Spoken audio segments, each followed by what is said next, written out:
Hello my friends, and welcome to the channel for another Escape from Tarkov video. In the 0.14 patch, there's been a lot of trader changes to go alongside the recoil rework. So I'm here today with my first look at some new builds and improvements to old builds that you can put together once you have level 2 traders and the flea market unlocked. Now that so many different weapons and builds are more viable, we're a lot less restricted in what we can put together and take out into raids, since we don't need to stress so much about stacking recoil reduction and picking guns with specific recoil patterns. Because of this, it's even viable to take out basically unmodded weapons and just put a sight on them and actually do pretty well with them. However, for this video, I want to focus on some fully fleshed out builds for some of the weapons available for you to easily purchase from the traders. The flea market is a pretty important tool for accessing many weapon parts as well, and I will be using it somewhat for these builds. But I have a separate video plan that focuses specifically on builds that use the flea market for full effect. But before we get into it, I want to tell you about an addictive, free-to-play dark fantasy RPG on mobile and PC with over 800 unique characters to unlock, upgrade, and send into battle against powerful bosses. The champions are epic, and the loot that you collect makes it feel like you're constantly getting more powerful. You can scan the QR code or click on my link in the description of this video to join me in the adventure and start assembling your own squad of legendary heroes. With winter finally upon us, Raid Shadow Legends has no shortage of champions to make for the perfect ice-cold squad. My personal favorites are Whirlim Frost King, a debuff-focused Revenant Knight who can weaken bosses and enemy champions in the arena. I also really like the design of Sir Nicholas, a legendary champion of the Sacred Order who's basically Santa with a greatsword. Quite awesome if you ask me. For their holiday update, the Cursed City is one of Raid's biggest expansions, with 100 stages to complete, and as you work your way through the Cursed City, you'll access many quests and even unlock a mythical champion. Raid is also running the Christmas Story event over the holidays, following Sir Nicholas through a festive story with a chance for players to win in-game rewards and even Amazon gift cards. You can join this event by going to raidxmas.com. With all of this exciting stuff and more coming to Raid, now is the perfect time to start playing. Click my link in the description or scan my QR code to get some insane bonuses, including the epic champion Drake from the Lizardmen faction, XP boosters, and more. Once you're in game, come find me under the name JDOGTHEWISE, join my clan Wise Man Gaming, and we'll be legends together. So just hit my link in the description and I'll see you on the battlefield. To start these builds off, I want to focus on a guilty pleasure of mine, the G36C. This is a favorite of mine across years of video games, and after the recoil rework in Tarkov, it feels quite nice to use as a close to medium range weapon that's simple to mod and works well across many different maps. You can actually buy the G36C right from Peacekeeper level 2 for a pretty reasonable price of about $480, so you can access it quite early. The G36C comes equipped with a sight rail already, so you can easily just add a simple red dot sight like the Delta Point. But this top rail also accepts most magnified scopes, so if you want a little extra range, you can add something like the Elcan 1-4 scope off the flea market, or even the compact 2x scope from level 2 Jaeger. After adding a sight, I put on the bottom rail and a side rail onto the handguard to add more attachments. The best foregrip from level 2 traders is the RK4 from Skier, but you can add other ones and not lose much in terms of performance. Next, I add a cheap flashlight like the Balder Pro or something similar as well. Finally, I like to swap out the default G36 muzzle device for the KAC QD compensator. If you want to stay budget with the build, you can run it just like this. But if you have the flea market unlocked and 30,000 rubles burning a hole in your pocket, I highly recommend buying the KAC NT4 suppressor off the flea market. This helps with your recoil quite a bit, and it lets you run suppressed so you don't give away your position to everyone on the map. Next up for the video, let's take a look at some AK mods available from level 2 traders. First up is a classic budget AK build that will work on essentially any full-size AK rifle that you find in Tarkov. This build is very simple, but gets some extra stats and important utility attachments onto your rifle. First up, you can get the Zenit DTK1 compensator from Skier level 2. Which fits onto all AK-74 rifles and AK-100 rifles by default, and it can be attached to AKM rifles as well using the TT AKM muzzle adapter. Next up, I like to use the CAA RS-47 handguard on most of my early to mid-game AK builds. This one has rails attached, it can mount foregrips and lights and even angled red dot sights. It gives a good stat upgrade and is reasonably cheap, so I use it quite a lot. Again, I'm using the RK4 grip on this build because of the stat bonuses, and I've attached a cheap Boulder Pro flashlight for some extra utility.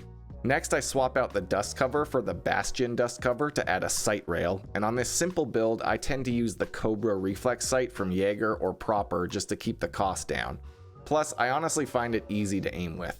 After this, you can choose to swap out the pistol grip for the Saw pistol grip from Mechanic Level 2, the PP19 grip from Proper Level 2, or the Strike grips from Peacekeeper if you want some extra ergonomics, but it's not totally necessary. The last mod that I highly recommend if you've done Gunsmith Part 6 is to add the GP25 recoil pad, which really helps with some cheap recoil reduction. Now, if you want to go a step further with your AK build, you can add quite a bit of extra recoil reduction by swapping out the buttstock on your rifle. Skier Level 2 sells PT lock adapters for most AK rifles that will allow you to add the Zenit PT1 Classica stock onto your AK. This attachment by itself is pretty good, but in the 0.14 patch we can actually attach the GP25 butt pad onto this stock as well, which stacks even more recoil reduction onto your build for a pretty low price. If you get yourself an AK with a dovetail mount like the AK-74N, 74M, AK-MN, or AK-100 rifles, I highly recommend trying out the classic hybrid sight AK setup as well. First, you add a PSO 4x scope from Proper onto the dovetail mount as your magnified optic. Next, you add the MPR 45 angled mount from Peacekeeper, and then attach a small red dot like the Delta Point reflex sight onto this mount up on the handguard. Now you have an AK that can use a magnified scope for long range and a red dot for close range at a pretty reasonable price since the PSO scope is fairly cheap to buy. After the full-size AKs, I want to take a look at the AKS-74U, which is a really solid option for close to mid-range maps after the recoil rework.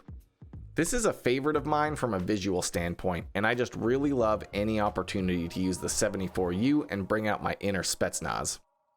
You can buy the AKS-74U for very cheap from Proper, and then at level 2 Mechanic you get access to its best handguard, the XRS-U-74U, which includes multiple rails for attachments and a sight rail that goes over the dust cover.